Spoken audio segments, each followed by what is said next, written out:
Welcome to Storytime for Sugar. Today we're reading Grace for President.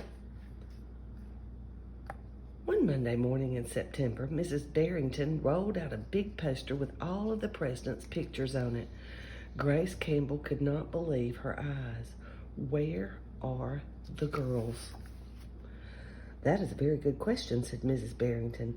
The truth is, our country has never had a woman president.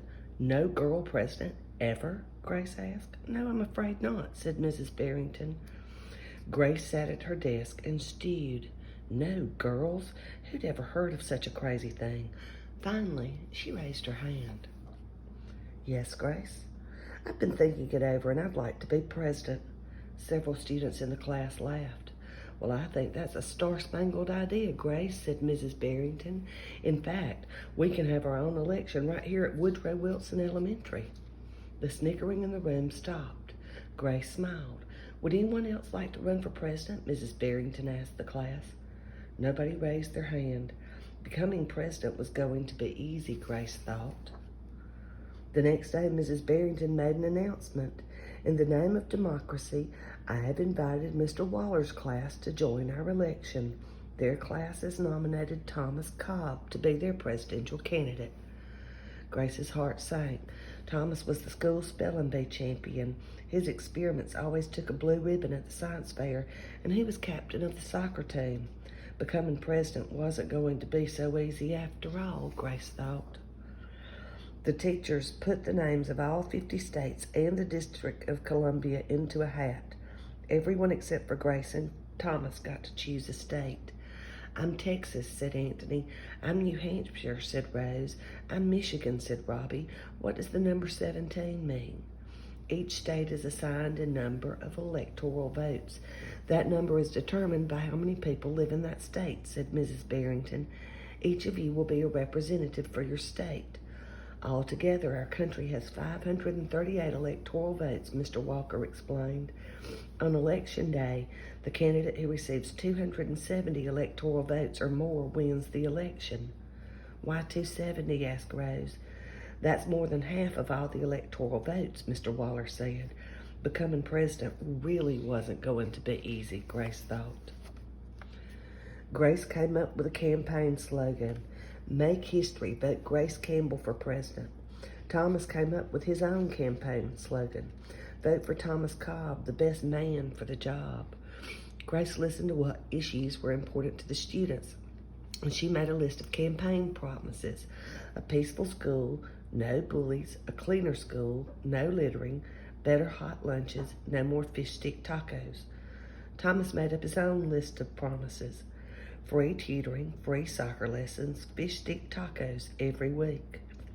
Grace made campaign posters and buttons. Thomas made posters and buttons too. Each week, the teachers set aside time for the candidate to meet with their constituents. Polls were taken. Voters were making their choices. Grace continued to campaign. At recess, she gave speeches. During lunch, she handed out free cupcakes. After school, she held rallies.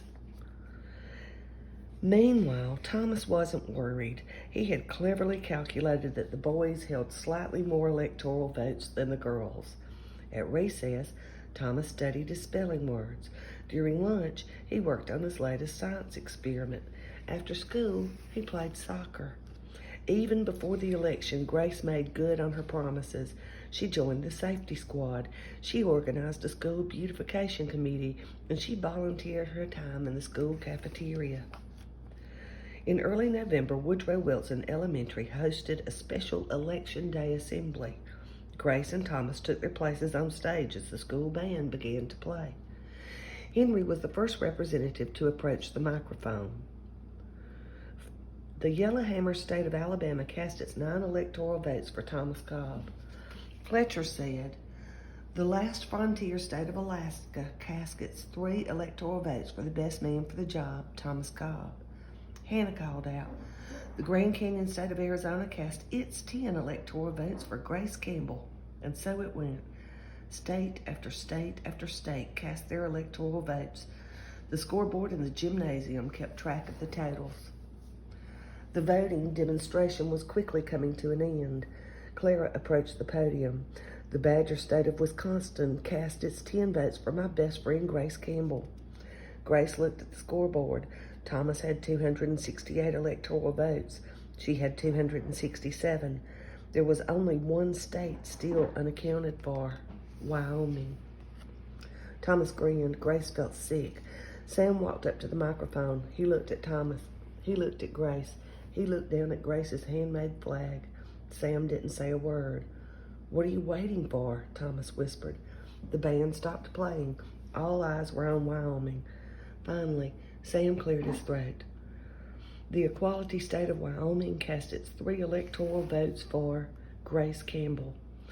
The gymnasium erupted in loud cheers and a few boos. Mrs. Barrington approached the podium. With 270 electoral votes, the winner is Grace Campbell.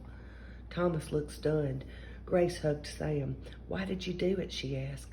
Sam handed Grace his flag. "Because," he said, "I thought you were the best person for the job."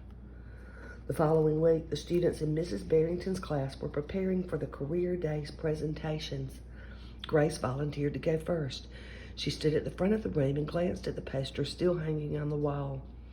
"My name is Grace Campbell, and when I grow up, I'm going to be President of the United States."